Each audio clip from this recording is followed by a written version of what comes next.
अस्सलाम वालेकुम, मैं हूं निमरा सुहेल। आप देख रहे हैं अलग न्यूज़। तारिक मतीन हमारे साथ है। क्या पीटीआई में अब भी पार्टी टिकटों की फरोख्त का सिलसिला जारी है? और दूसरी जानिब शेर अफजल मरवत साहब ने एक इंटरव्यू दिया है, उस पर बात करेंगे, जिसमें वो काजी फाइज ईसा साहब पर भी कुछ तनकीद कर रहे हैं। और उसके अलावा आरिफ अलवी साहब के बेटे का भी टिकट किसने रोका, ये भी बताइएगा।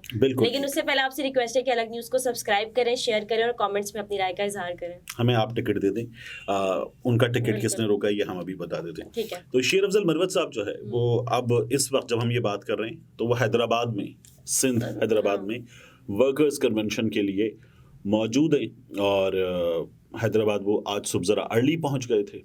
मेरा ख्याल है एक से ज़्यादा जगहों पर वो वर्कर्स कन्वेंशन हैदराबाद में करने का इरादा रखते हैं, ये मुझे उनकी टीम ने बताया। अच्छा, वैसे मेरी मरवत साहब से हफ्ते में 1 से 2 बार बात होती रहती है। और ख़बरों के सिलसिले में कल जब ये हुआ कि वो सीव्यू पहुंच रहे थे तो उन्होंने मुझसे कहा कि आप कराची के सहाफ़ी वगैरह आएंगे। मैंने कहा जी, कराची के सहाफ़ी आपका आना खबर है, पाकिस्तान तहरीक इंसाफ का इन हालात में कन्वेंशन करना, जलसा करना खबर है। तो मैंने कहा उसके लिए आएंगे डेफिनेटली। तो फिर वो बाद में कहने लगे कि वो भी कम आए कराची के सहाफ़ी भी। मैंने कहा मुझे अंदाजा था इसका, लेकिन जाहिर है वो एक डर था, शायद एक खौफ था इस वजह से। और फिर वो कहने लगे कि पीटीआई के अपने लोग भी गिनती के लोग आए, यानी वर्कर्स तो बहुत आए लेकिन ओहदेदारान कम आए। तो ये उन्होंने बताया। फिर रात में वो महेसर हाउस, एक जगह है यूनिवर्सिटी से आगे सफूरा गोट के पास, वहाँ पाकिस्तान तहरीक इंसाफ के एक रहनुमा हैं, तो अब्दुर्रहमान महेसर, उनके घर पे वर्कर्स कन्वेंशन। तो पुलिस जो है वो दरवाजे वगैरह कूद के अंदर गई और अंदर जाके पुलिस ने कुछ कारकुन वगैरह पकड़े, कुछ को ले गई नज़दीकी थाने में और वहाँ पे उनको जो है वो 2-4 करारे से टिका दिए। कुछ को मोबाइल फ़ोन्स भी 2-4 करारे से टिका दिए और कुछ को जो है वो वहीं पर तशरीफ़ पे 2-4 टिका दिए और फिर उसके बाद वो यहाँ वहाँ भाग गए। ये हुआ।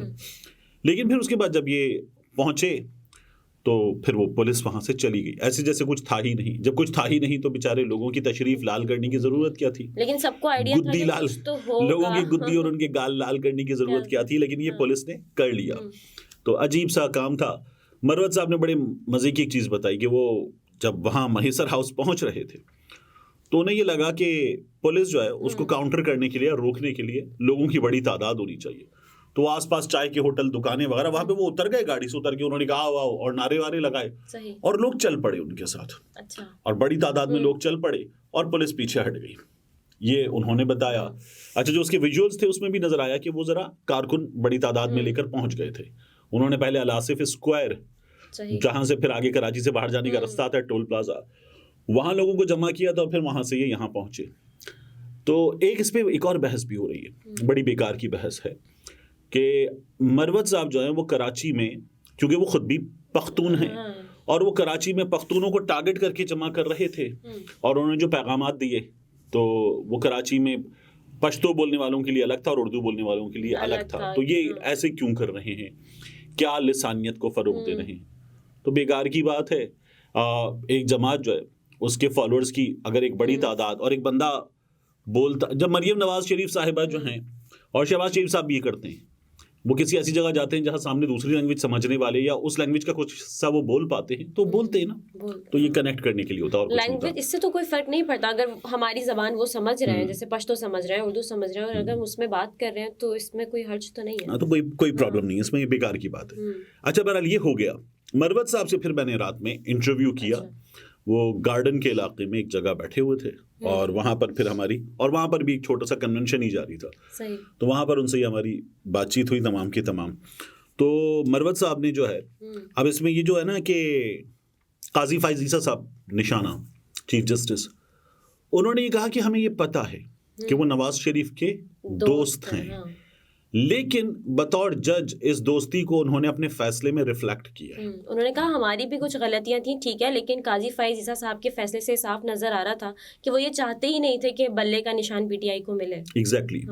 तो देखिए उसकी तो फिर मिसाल लोग ये देते हैं ना कि काजी फाइज ईसा साहब के नजदीक एक इलेक्शन में कुछ इरेगुलरिटीज बड़ा प्रॉब्लम है, इसके मुकाबले में कि एक जमात इलेक्शन करवाए ही नहीं, एएनपी ने इलेक्शन नहीं करवाए तो उनके पास निशान है, जुर्माना हुआ है उन पे 20,000 रुपए। कितना बड़ा जुर्माना है। ठीक है। और एक जमात जो है, जो पाकिस्तान की सबसे बड़ी जमात है, उससे उसका इंतखाबी निशान ले लिया गया है और ये पाकिस्तान की अदालत ने किया, जिसका काम अदल करना है, उन्होंने किया है। ठीक यही है, उन्होंने शेर अफजल मरवत साहब ने कहा कि ये फैसला काजी साहब का हमेशा तारीख में याद रखा जाएगा। ठीक है। तो एक तो वो इसलिए निशाना बना रहे हैं कि उनसे उम्मीद नहीं थी और वो नवाज शरीफ के दोस्त थे, इस वजह से उन्होंने ये सब कुछ किया है। और ये नवाज शरीफ यहाँ तो कोई बदला लिया है उन्होंने पीटीआई से, यहाँ तो फिर दोस्ती निभाई है। एग्जैक्टली। दूसरा, मरवत साहब ने जो है ना, मैं जो पीटीआई के अरबों में टिकटों की फरोख्त की बात है, अरबों में इसलिए कि ये टोटल इतना बन रहा है जो बताया जा रहा है। आरिफ अलवी साहब के बेटे अवाब अलवी, इनका टिकट, तो वो ये कहते हैं कि उनका टिकट जो है मैंने उसकी मुखालिफत की। ओके, हाँ, उन्होंने कहा कि उन्होंने अप्लाई किया था टिकट के लिए, लेकिन मैंने मुखालिफत की और पार्टी में यहाँ मुखालिफत हुई कि ये कैसे हो सकता है कि सदर का बेटा है तो टिकट मिल जाएगा। अच्छा, अवाब अलवी जो है उन्होंने पार्टी में ठीक ठाक कराची में काम किया है, लेकिन जो कराची के लोगों के साथ हुआ गुज़श्ता कुछ अरसे में, वो उनके साथ नहीं हुआ। ज़ाहिर वो प्रेसिडेंट के बेटे हैं, तो वो तो लोग उठाए गए, गायब हुए, घरों पे 10-10 छापे पड़े, बाज़ लोगों के घरों पे 30-30 छापे पड़े हैं, पुलिस घरों में गई है, पुलिस ने बाकायदा तौर पर चोरियां की हैं घरों में, यानी पुलिस बंदा लेने गई है।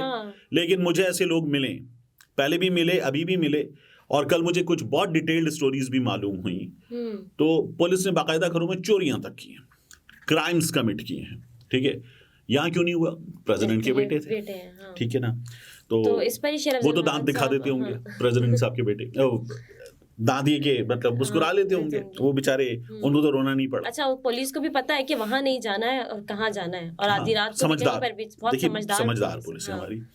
तो बरवत साहब ने आरिफ अलवी साहब के हवाले से कहा कि आरिफ अलवी साहब ने इमरान खान साहब की पीठ में छुरा घोंपा है। अब अगर आप इसको देखें ना, तो वो जब आरिफ अलवी साहब, 3 लोग हज पर जाने के लिए तैयार थे। एक थे संजरानी साहब, ठीक है, एक थे आरिफ अलवी साहब, और इनके अलावा एक तीसरी शख्सियत थी राजा परवेज अशरफ, सही, ठीक है। तो ये 3 लोग हज पर जाने के लिए तैयार थे, और फिर मेरा ये ख्याल है कि बाकायदा तौर पर 2 लोगों को ये मशवरा दिया गया होगा इमरान खान के सियासी मुखालिफिन की जानिब से कि इसको जाने दो। और ये शेर अफजल मरवत साहब कह रहे हैं कि जब वो हज पर गए हैं तो फिर जो तरमीम हुई और कानून पास हुए हैं, देखिए उसमें एक तो कानून हुआ ये जो इलेक्शन एक्ट 2017 में कि नाअहली की मुद्दत 5 साल कर दी जाए, ठीक है, एक ये कानून पास हुआ और आरिफ अलवी की अदम मौजूदगी में हो गया। दूसरा क्या काम हुआ, ये जो था ऑफिशियल सीक्रेट एक्ट था जो साइफर केस का, अच्छा ये इनके पास आया था, अलवी साहब के पास, अलवी साहब के पास आया, इन्होंने साइन नहीं किए, लेकिन डिसएग्रीमेंट लिखना होता है, इन्होंने वो डिसएग्रीमेंट कहाँ लिखा है उसको शो कर देते हैं, तो वो इन्होंने नहीं लिखा। यानी अगर आप ये कहते हैं कि ये जो कानून मेरे पास भेजा गया है पास करवा कर, मैं इसको डिसअप्रूव करता हूं और डिसएग्री करता हूं इससे, इन बेसिस पे वो बेसिस लिख देते और वापस भिजवा रहा हूं। तो आरिफ अलवी साहब ने वो काम नहीं किया। बाद में एक ट्वीट कर दिया था, और ट्वीट करके आरिफ अलवी साहब ने ये बताया था कि ये अब इम्प्लीमेंट हो जाएगा। इसीलिए उन्होंने कहा था my apologies to those who will be affected, ठीक है, उनको लग रहा है कि जिनको निशाना बनना पड़ेगा उनसे तो मैं पहले से माफी मांग लूं। निशाना किसको बनना पड़ा? इमरान खान को, ठीक है, तो उन्होंने पहले ही माफी मांग ली।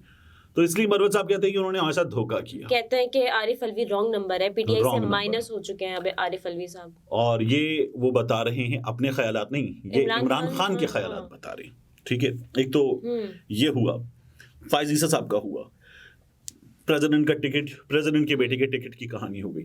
अब कहानी रह गई है ये जो टिकटों की फरोख्त का मामला है। पाकिस्तान तहरीक इंसाफ में कराची से एक ही फैमिली के 2-3 टिकट वगैरह ये सब भी चल रहा है ना, एनए का टिकट, पीएस का टिकट यानी सिंध का टिकट, तो या चहीतों को टिकट देने का मामला, और ये पता चल रहा है कि ये टिकट चहीतों को नहीं दिए गए, ये पैसे लेकर दिए गए। अब आप एक चीज देखिए कि इन हालात में जहां पार्टी के पास निशान नहीं है, इन हालात में जहां पार्टी जलसा नहीं कर सकती, पार्टी का टिकट किस कदर कीमती चीज है कि वो अब भी लोग लेने को तैयार हैं, क्योंकि उनको पता है कि पार्टी को वोट पड़ेगा, पार्टी को वोट पड़ेगा। तो ये जो लोग कह रहे थे ना मकबूलियत नहीं है, ये उनको जवाब है कि इंडिविजुअल्स ठीक ठाक पैसा देकर, और ऐसे अभी नाम, चूंकि उन नामों के सबूत आने हैं, लेकिन अंदर से ये कहानियां तो सामने आ रही हैं पाकिस्तान तहरीक इंसाफ के अपने लोगों की तरफ से कि इसने पैसे लेके टिकट बेचा है और इसने पैसे लेके टिकट बेचा है। मालूम है सबको। और यही शेर अफजल मरवत साहब भी कह रहे हैं कि अभी हमने डिसाइड करना है, लेकिन जिनको भी पार्टी टिकट मिले हैं हम उनसे कुरान पर हल्फ लेंगे कि ज़ाहिर है कि वो पार्टी के साथ वफा निभाएंगे। बात यह है कि फर्ज कर लीजिए किसी इंडिविजुअल ने 10 करोड़ में टिकट खरीदा है पार्टी के उस बंदे से जिसके पास कराची में टिकट देने की जिम्मेदारी थी। हालांकि पीटीआई की ठीक जो है, इस वक्त सूरत वो है, 10 करोड़ में जिसने टिकट खरीदा है उसकी बतौर मेंबर कौमी असेंबली या मेंबर सूबाई असेंबली लेट्स से 2 लाख रुपए तनख्वाह है। सही। तो पूरे साल में जाके ये तनख्वाह हो गई 24 लाख रुपए। दीगर मुराद मिला के मैं इसको रख लूंगा 36 लाख रुपए। 36 लाख रुपए के हिसाब से ये जो भी शख्स है, या चले इसको 40 कर लेते हैं राउंडेड ऑफ, 4 पंजे 20, तो 5 सालों में ये तनख्वाह बन गई सब मिला के 2 करोड़ रुपया। सही। ठीक है, इसमें आप जो इंक्रीमेंट लग सकता है ना, अरकान असेंबली की तनख्वाहों में भी इजाफा होता है, वो इंक्रीमेंट लग सकता है, उसको मिला के आप इसको 2.5 करोड़ कर लें 5 सालों का। सही। खरीदा कितने में है? 10 करोड़ में। 10 करोड़ में। तो जो 10 करोड़ में चीज खरीद रहा है उसकी उसको कुल कीमत मिलेगी 2.5 करोड़। दिल मानता है तो फिर वो क्या करेगा? वो अपने हल्के के तरक्याती फंड्स के साथ खुर्द-बुर्द करेगा। एक और ये उसको वो मालूम फिर होता है पहले। वो अगर जीत जाएगा और अगर सामने किसी को वजीर आजम बनवाने के लिए उसकी जरूरत पड़ेगी, उसके वोट की जरूरत पड़ेगी, तो अपना वोट बेचेगा। ठीक है, वो अपना वोट कितने में बेचेगा? सेनेट के इंतखाबात में एक बार 25-25 करोड़ का टिकट बिकता है। ठीक है, तो वो अपना टिकट बेचेगा, वो अपना वोट बेचेगा, प्रेसिडेंट के इंतखाब के मौके पे बेचेगा, वो अपना वोट बेचेगा जब सेनेट का इंतखाब होगा तब बेचेगा। फिर उसके बाद जिस तरह भी आखिर में कौमी असम्बली ने कुछ मेडिकल कॉलेजेस के या मेडिकल यूनिवर्सिटीज के क़याम की मंजूरी दी जी। ये बहुत ठीक ठाक पैसा बनाने की फैक्ट्रियां हैं। इंडिविजुअल्स आते हैं, डिग्री लेते हैं, महंगी डिग्री होती है और ये फैक्ट्री फिर बरसों चलती है, तो पैसा बनता रहता है। मिंटिंग मशीन है, पैसे की टकसाल है, इसमें पैसा छपता रहेगा। लॉन्ग टर्म प्लानिंग होती है। ठीक है, तो जो लोग इसके हक में वोट देते हैं उन लोगों को मिलते हैं नोट, तब देते हैं वोट। तो फिर जो शख्स 10 करोड़ का ये टिकट खरीद कर अंदर पहुंच रहा है वो तो अपने पैसे खरे करेगा। हाँ बिल्कुल। और तो ऐसे ही होती है करप्शन। वो फिर हम तो एक करप्शन समझ रहे हैं जो बाबुओं के दफ्तरों में बैठे हुए लोग करते हैं कि मैं तुम्हारी फाइल, तुम्हारा नक्शा, तुम्हारा काम कर देता हूँ, तुम्हारी फाइल आगे बढ़ा देता हूँ, तुम्हारी पेंशन की फाइल होती ही है, लेकिन ये बड़ी करप्शन ये है। बहुत बड़ी करप्शन। इसीलिए तो कहते हैं fish rots from the top. हाँ बिल्कुल, ये वो टॉप से होने वाली करप्शन है। क्योंकि कोई अपना नुकसान क्यों करेगा कि 10 करोड़ में इन्वेस्ट ही हो रहा है इनके लिए। हाँ, इन्वेस्टमेंट है, इन्वेस्टमेंट लेकिन है। मैं 2.5 करोड़ का क्यों अपना इतना रिटर्न कितना है? 2.5 करोड़। तो ऐसा तो कोई भी नहीं करेगा। ये बेवकूफ़ी होती है। तो ये कराची की कहानियां अभी मजीद खुलेंगी और सिर्फ कराची की नहीं, बाकी जगहों की भी।